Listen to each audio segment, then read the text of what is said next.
Saya mau cerita, Pak. Kenapa penyakit kronis sudah disembuhkan? Gaya hidup yang salah. Nah, saya mau cerita. Dari sekian banyak pasien yang saya tangani, ada salah satu pasien yang teringat oleh saya. Kejadian ini sudah 2 tahun yang lalu. Pasien ini seorang ibu-ibu usia 55 tahun, datang ke klinik dengan kondisi yang cukup parah. Beliau sakit diabetes, sudah komplikasi. Ya, kaki sebelah kanannya membusuk, mulai dari betis sampai telapak kaki menghitam. Telapak kakinya bolong, jari kakinya sudah copot satu. 8 bulan beliau tersiksa dengan kondisi seperti itu. Suaminya bilang, "Dok, tolong istri saya, sebentar lagi kakinya mau diamputasi." Ya. Apa yang bisa saya lakukan? Tentunya tidak mudah mengobati kondisi yang sudah seperti itu parah. Tapi sebelum saya berikan obat, inilah satu metode holistik yang kita sedang jalankan. Protapnya, semua pasien yang datang ke klinik kami, ya, kami melakukan medical check up holistik. Apa bedanya dengan medical check up yang ada di rumah sakit atau di lab? Beda. Beda cara, beda teknologi, ya. Tetapi tujuannya sama. Yang kedua, kalau Bapak di rumah sakit atau di lab, sebelum Bapak datang ke laboratorium, Bapak akan minta rujukan dari seorang dokter. Dokter akan memberikan rujukan. Keluhan saya ini ginjal, Dok, misalnya begitu. Dokter akan memeriksa fungsi ginjal. Keluhannya di perut, dokter akan memeriksa fungsi liver, darah. Yang diperiksa hanya berdasarkan apa yang dirasakan. Nah, bedanya dengan pemeriksaan holistik, apapun keluhan Bapak, semua dari ujung kepala sampai ujung kaki diperiksa.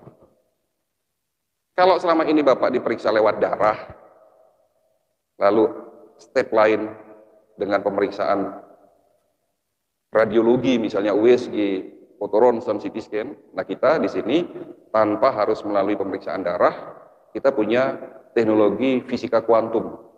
Jadi ternyata ada bagian terkecil dalam sel tubuh kita namanya atom.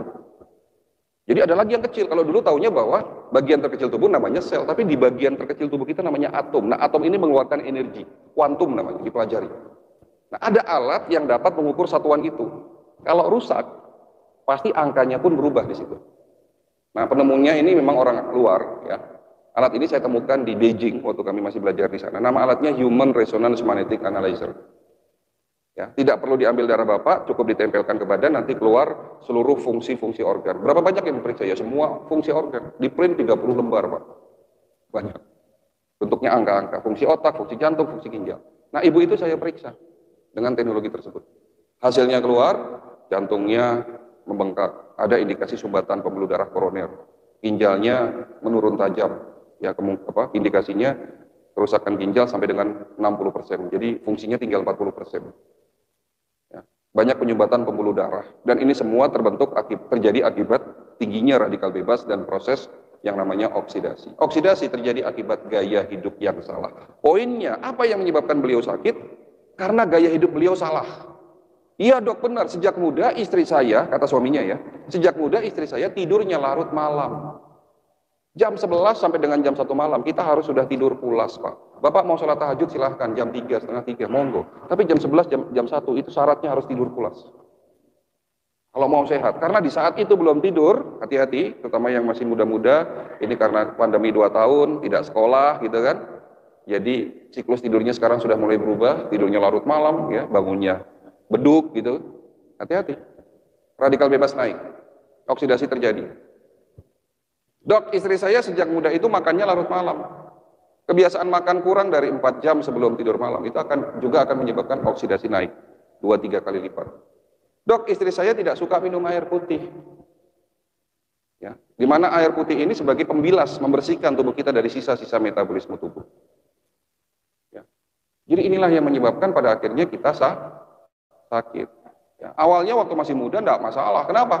Karena stok antioksidannya, produksi antioksidannya masih bagus.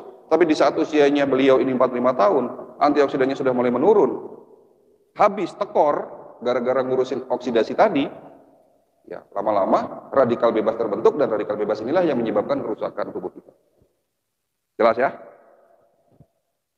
Memang butuh waktu yang lama, saya berikan obat, saya berikan pengertian, saya berikan edukasi. Alhamdulillah 8 bulan beliau sembuh dari penyakit. Mulai dari dirubah gaya hidupnya, saya atur pola makannya, minum obat teratur, ya tentunya dengan obat herbal yang ada di klinik kami. Di bulan ke-8 beliau sembuh tanpa harus diamputasi, kakinya sembuh, lukanya sembuh, ya bahkan komplikasinya pun membaik. Belum lama kemarin datang ke klinik saya hanya sekedar kontrol, udah seger badannya, jalan sendiri, tadinya pakai kursi roda, Pak. Sekarang sudah jalan, sudah baik. Suaminya bilang, dok, kebiasaan istri saya setelah sembuh ini muncul lagi, dok.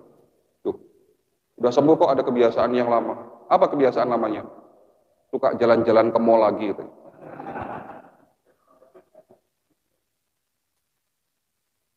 Itu adalah salah satu cerita dari banyak cerita. Jadi kalau bagi yang bapak-bapak yang sakit diabetes, hipertensi, jantung, stroke, introspeksi diri, jangan-jangan ada sesuatu yang salah. Jangan-jangan pola makannya salah. Jangan-jangan kurang istirahat. Ya, dirubah semua. Jangan hanya ketergantungan dengan obat. Konsep holistik adalah self healing. Maksudnya self healing itu apa? Tubuh kita memiliki kemampuan dapat mengobati dirinya sendiri. Itu konsep holistik. Lanjut, jawaban kedua. Kenapa penyakit kronis sulit disembuhkan? Pengobatan yang keliru. Maksudnya gimana pengobatan keliru? Oke, saya jelaskan. Datang ibu-ibu, usia 59 tahun. Dok, pinggang saya sakit katanya. Tentunya yang saya obati bukan sakit pinggang. Yang saya obati penyebab sakitnya. Kenapa kok bisa sakit pinggang? Awalnya saya berpikir saraf kejepit. Awalnya saya berpikir gangguan ginjal. Ternyata ibu itu sudah melakukan pemeriksaan. Mulai dari tulang belakang, ginjal, semua tidak ada kelainan di situ. Tidak ada saraf kejepit, tulang belakangnya baik-baik saja, ginjalnya baik-baik saja. Sehingga dugaan saya salah. Ibu itu pun sudah melakukan pemeriksaan di rumah sakit, sudah konsultasi dengan dokter, karena belum ketemu penyakitnya, ibu itu hanya minum obat pereda nyeri. Sehingga 5 bulan terakhir dia ketergantungan dengan obat pereda nyeri atau analgesik. Dok, obati saya. Nanti dulu, jangan buru-buru tanya obat. Saya tidak tahu penyakit ibu. Lalu gimana caranya supaya saya bisa menyembuhkan penyakit beliau? Kalau tidak tahu penyakitnya. Bagaimana caranya? Saya membutuhkan bantuan. Bantuan apa? Bantuan teknologi. Tentunya kita melakukan medical check-up holistik lagi untuk ibu itu. Nah, saya punya alat kedua. Alatnya namanya CT scan. Beda nggak dengan alat yang pertama? Beda. Tahu CT scan? Kalau di rumah sakit, teknologinya MRI, Magnetic Resonance Imaging. Tapi kalau CT scan di klinik kami lewat gelombang otak. Penemunya orang Rusia. Ya. Di otak kita ternyata ada gelombang namanya NLS, Non-Linear System. Gelombang ini ditemukan oleh salah satu ilmuwan dari Rusia. Dan ternyata gelombang ini dapat masuk ke dalam otak kita dan dapat melihat kondisi sel-sel tubuh kita. Walaupun yang seolah-olah yang diperiksa kepala, alatnya tidak besar, Pak. Sebesar meja ini. Tiduran di sebelah alat nanti dipasangkan semacam kayak helm. Nah, bedanya kalau alat pertama hasilnya angka, kalau alat kedua hasilnya gambar-gambar organ 3 dimensi full color sampai dengan tingkatan sel. Jadi nanti yang di-print gambar organ tubuh manusia dari mulai kepala, jantung, paru, ginjal, semuanya terlihat di situ. Ya, scanning dengan teknologi yang baru. Alat ini memang masih jarang di Indonesia. Alhamdulillah saya diberikan kesempatan untuk memiliki alat tersebut, membantu saya menegakkan diagnosis untuk pasien-pasien saya. Ibu tadi yang sakit pinggang setelah diperiksa, alhamdulillah ketemu penyakitnya di mana? Di rahim.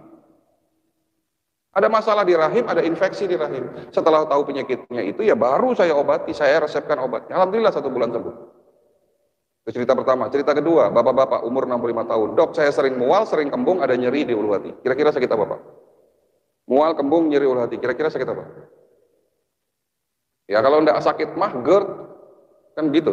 Sebetulnya istilahnya sama. Mah, GERD, dispepsia. Itu semua masalah pencernaan, masalah lambung, kan begitu. Kalau bapak sakit mah minum obat apa, Pak? Lazimnya ya promah gitu kan. Polisilen, Milanta. Ya. Kalau sudah berbulan-bulan tidak sembuh-sembuh, hentikan, Pak. Berarti ada sesuatu yang salah di sini. Setelah saya melakukan pemeriksaan dengan alat yang tadi saya ceritakan, bukan sakit mah, tapi sakit batu empedu. Nah, kalau sakit batu empedu sembuh tidak pakai promah. Berarti pengobatan yang keliru. Datang lagi ibu-ibu masih muda, dok, sakitnya tuh di sini katanya. Sakit apa? Ibu ini membawa hasil diagnosis. Ya, didiagnosis adanya kebocoran jantung. Berarti ada masalah di jantung. Iya dok, keluhan saya kalau malam mau tidur tuh dada saya tiba-tiba suka berdetaknya suka kenceng. Terus denyutnya sepertinya tidak teratur. Ternyata setelah diperiksa ada kebocoran jantung. Apakah salah diagnosis? Tidak. Untuk kasus yang ketiga ini tidak salah diagnosis. Tapi diagnosisnya tidak lengkap. kurang lengkap. Karena yang diperiksa hanya jantung. Ternyata penyebab sakit jantungnya ada gigi berlubang. Bukan gigi berlubang menyebabkan sakit jantung. Sekarang saya mau tanya sama Bapak. Pak, kalau Bapak punya gigi berlubang, itu berarti ada apa? Penyebab gigi berlubang itu karies, itu disebabkan karena kuman. Kumannya namanya Streptococcus. Kuman ini kalau berkembang biak di gigi dan jumlahnya banyak, dia akan hijrah. Hijrah lewat darah, pindah ke jantung. Nempel di klep jantung kita jadi kaku, bocor. Pindah lagi ke ginjal, buat ginjal kita jadi bocor. Jadi kesimpulannya, pengobatan itu bukan hanya yang diobati rasa sakit, Pak. Bukan hanya di tempat yang sakit. Karena poinnya di sini, ya, apa yang kita rasakan dalam bentuk rasa sakit belum tentu penyebabnya di tempat yang sakit, Pak.